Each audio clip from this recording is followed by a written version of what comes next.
Hello everyone, I'm Dr. Ashish Reddy, consultant microsurgical andrologist, Andronine Hospitals, Begumpet, Hyderabad. ఈరోజు మనం discuss చేసే topic అంగం వంకరగా ఉంటే దానివల్ల సమస్యలు ఏమైనా ఉంటాయా? లేకపోతే అంగంలో వంకరగా ఉంటే దానికి ఏమైనా సర్జరీస్ ఉంటాయా? దాని గురించి మనం డిస్కస్ చేసుకుంటున్నాం. మొదటిగా అంగం వంకరగా అంటే నార్మల్‌గా అంగం అనేది ప్రతి మనిషిలో ఎవరికైనా అంగం ఇలా స్ట్రెయిట్‌గా ఉంటుంది. అంగం అనేది. సో, అంగం కొంతమందికి ఇప్పుడు మనం అంగం అండర్‌వేర్‌లో ఎక్కడి సైడ్ పెడితే అక్కడి సైడ్ కామన్‌గా కాస్త బెండ్ ఉండడం వెరీ కామన్. సో, మీకిలా అంగం ఉంది. అది లెఫ్ట్ సైడ్ అన్నా, రైట్ సైడ్ అన్నా కాస్త బెండ్‌గా ఉంటే మనం భయపడాల్సిన అవసరం అసలకే లేదు. అది నార్మల్. సో, మనం అసలు వంకరగా ఎప్పుడు మనం దాన్ని కన్సిడర్ చేయాలి? సో, ఎప్పుడైనా మీకు అంగం కాస్త ఇలా బెండ్ ఉంటే ఇది 30 డిగ్రీస్ కంటే ఎక్కువ బెండ్. ఇలా ఉంటే అంగం ఇలా ఇంత బెండ్‌గా ఉంటే మనకేం సమస్యలొస్తాయో అది నేను చెప్తాను. ఇది ఎందుకు ఇలా బెండ్ అయితదో కూడా చెప్తాను. సో, నార్మల్ అంగం ఇలా ఉండాలి. మనకి క్రాస్ అయిన అంగం ఇలా ఉంటుంది. సో, ఇది మనం డిఫరెన్షియేట్ చేసుకోవాలి. మొదటిగా అంగం వంకర పోవడానికి గల కారణాలు చూస్తే, అంగం వంకర పోవడానికి కొన్నిసార్లు నార్మల్ వీక్‌నెస్ అంటే చిన్నప్పటి నుంచి చాలా ఎక్కువగా హస్తప్రయోగం చేయడం ద్వారా కానీ, అంటే ప్రోన్ మాస్టర్బేషన్ అంటే పడుకొని హస్తప్రయోగం చేయడం వల్ల కానీ, ఇది కామన్‌గా మనకి ఇలా వంకర అయ్యే ప్రమాదం ఉంటుంది. రెండో కామనెస్ట్ కండిషన్ ఏంటంటే, ది మోస్ట్ కామన్ దీన్ని పెరోనిస్ డిసీజ్ అంటాం. ఈ పెరోనిస్ డిసీజ్ అంటే ఏంటంటే, మీరు అంగం పైన ఒకసారి చూసుకోండి. ఎక్కడైనా మీకు గట్టిగా తాకుతుంది అంటే ఏదో చిన్న దెబ్బలాగా గట్టిగా అంగం పైన తాకుతుంది అంటే దీన్ని పెరోనిస్ డిసీజ్ అంటాం. సో, ఈ పెరోనిస్ డిసీజ్ ఉన్నప్పుడు దానివల్ల కూడా అంగం కాస్త ఇలా పైకి వంగడం అన్నా కానీ, లేకపోతే కిందికి వంగడం అన్నా కానీ, లేకపోతే ఇలా సైడ్‌కి బెండ్ అవ్వడం కానీ వెరీ కామన్‌గా చూస్తుంటాం. సో, ఇది మనం డిఫరెన్షియేట్ చేసుకోవాలి. నార్మల్ అంగం ఇలా స్ట్రెయిట్‌గా ఉంటుంది. మనకి కర్వేచర్ ఉంటే ఇలా ఉంటుంది. నార్మల్ అంటే కాస్త కర్వేచర్ ఉన్నా పర్లేదు కానీ ఎప్పుడైనా 30 డిగ్రీస్ కంటే ఎక్కువగా కర్వేచర్ ఉంటే మనకి సెక్స్ చేయడానికి సమస్యలొస్తాయి. లేకపోతే ఫ్రాక్చర్ అయ్యే ప్రమాదం డెఫినిట్‌గా ఉంటుంది.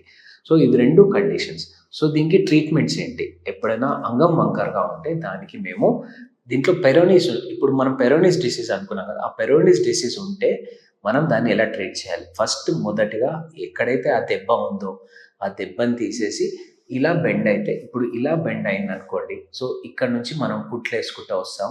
సో దట్ అంగం ఇలా నార్మల్‌గా అవ్వడానికి ఖచ్చితంగా హెల్ప్ అయితుంది. సో, ఇది ఏ సర్జన్ అయినా గానీ ఇక్కడి నుంచి దీన్ని ఇలా డెవలప్ చేస్తాం మేము. అదే నార్మల్ కంప్లీట్‌గా వంకరెళ్ళిపోయింది. సో, దాన్ని కార్పోరోపెక్సీ అంటాం. అంటే ఎక్కడైతే ఇది బెండ్ అయిందో దాని సైడ్ నుంచి అపోజిట్‌గా మనం సూచర్స్ చేసుకుంటూ వచ్చి దీన్ని నార్మలైజ్ చేస్తాం. సో, ఇది చాలా మైన్యూట్ వర్క్. ఎందుకంటే దీంట్లో చాలా ఎక్స్‌పర్టీస్‌గా చేయాలి. ఇది ఎందుకంటే ఇది పర్మనెంట్‌గా చేసేది. సో, ఇలా చేయడం ద్వారా అంగం క్రాస్ ఉన్నది ఆటోమేటిక్‌గా బెటర్ అయిపోతుంది. అదే మనకి పెరోనిస్ డిసీజ్ ఉందంటే పెరోనిస్ డిసీజ్ ఉంటే ఫస్ట్ ఆ పెరోనిస్ డిసీజ్‌ని మనం సెట్ చేసిన తర్వాత దాని తర్వాత వంకరగా ఉన్న అంగాన్ని దాన్ని నార్మలైజ్ చేసుకోవాలి. సో, దీన్ని బెటర్ చేయడం కామనెస్ట్ థింగ్ ఏంటంటే ఒకవేళ పెరోనిస్ అంటే లోపట్ల ఏదైనా చిన్న దెబ్బలా ఉంది. సో, దానికి షాక్ వేవ్ థెరపీ అనేది చాలా బెటర్‌గా యూజ్ అయితుంది. ఎందుకంటే ఇండియాలో ఇంకా ఏదైతే మనం పెరోనిస్ డిసీజ్‌కి యూజ్ చేసే ఇంజెక్షన్స్ ఏవైతే ఉంటాయో అవి ఇండియాలోకి రాలేదు. వేరే కంట్రీస్‌లో వచ్చినా ఒక్కొక్క ఇంజెక్షన్ $6,000 ఉంటుంది. అట్లా 6 ఇంజెక్షన్స్ ఇవ్వాల్సొస్తది. అదే ఒక $36,000 ఇంజెక్షన్స్ ఉంటాయి. సో, అంత ఎక్స్‌పెన్సివ్ థెరపీ ఉంది కాబట్టి సో, షాక్ వేవ్ థెరపీ వల్ల ఏమైతదంటే ఏదైతే పెరోనిస్ ఉందో అది పెరగకుండా అయితే ఖచ్చితంగా ఆపొచ్చు. దాన్ని ఎక్స్‌టెండ్ కాకుండా అయితే మనం డెఫినైట్‌లీ ఆపేయొచ్చు. అది అలా ఫస్ట్ షాక్ వేవ్ థెరపీ ఇచ్చి దాన్ని ఖచ్చితంగా మళ్ళీ పెరగకుండా ఆపేసి దాని తర్వాత కార్పోరోపెక్సీ చేయొచ్చు. లేదు పర్మనెంట్‌గా తీసేద్దామంటే దాన్ని కంప్లీట్‌గా ఎక్సర్సైజ్ చేసేసి దానికి ఫ్లాప్ ఏసుకొని మళ్ళీ మనం దాన్ని నార్మలైజ్ చేయొచ్చు. ఇలా మల్టిపుల్ ట్రీట్మెంట్స్ ఉంటాయి. కానీ వంకరగా పోతుంది దాంట్లో పెరోనిస్ లేదు అంటే దానికి చాలా ఈజీగా ట్రీట్ చేసేయొచ్చు. దీనివల్ల ఎటువంటి కాంప్లికేషన్స్ ఉండవు. కానీ ఫ్యూచర్‌లో కొన్ని పొజిషన్స్ అవాయిడ్ చేస్తే చాలా బెటర్. అంటే ఇప్పుడు సెక్స్ చేయడానికి women on top cowboy position అట్లాంటి పొజిషన్స్ కొన్ని అవాయిడ్ చేయాల్సొస్తది. లేకపోతే నార్మల్‌గా సెక్స్ చేసుకోవడానికి ఎటువంటి సమస్యలు రావు. Only women on top position అదొక్కటి అవాయిడ్ చేస్తే ఖచ్చితంగా ఎటువంటి సమస్యలుండవు. సో, ఎవరికైనా వంకరగా ఉంటే ఖచ్చితంగా నా దగ్గరికి రండి. ఖచ్చితంగా దానికి ఒక ఆన్సర్ ఉంది. దాన్ని మంచిగా చేయొచ్చు. మోస్ట్ ఇంపార్టెంట్ ఏంటంటే సెక్స్ చేయడానికి చాలామంది నాకు అడిగే కామనెస్ట్ క్వెషన్ అంగాన్ని పెద్దగా చేయొచ్చా అనేది చాలా కామన్ క్వశ్చన్. అంగం ఎంత పెద్దగా ఉన్నా ఇంపార్టెంట్ కాదు. కానీ ఈ గర్త్ అనేది ఉండాలి. ఈ గర్త్ అనేది అట్‌లీస్ట్ 3 ఇంచెస్ కంటే ఎక్కువగా ఉంటే డెఫినెట్‌లీ మీకు సెక్స్‌లో ఎటువంటి సమస్యలు ఉండవు.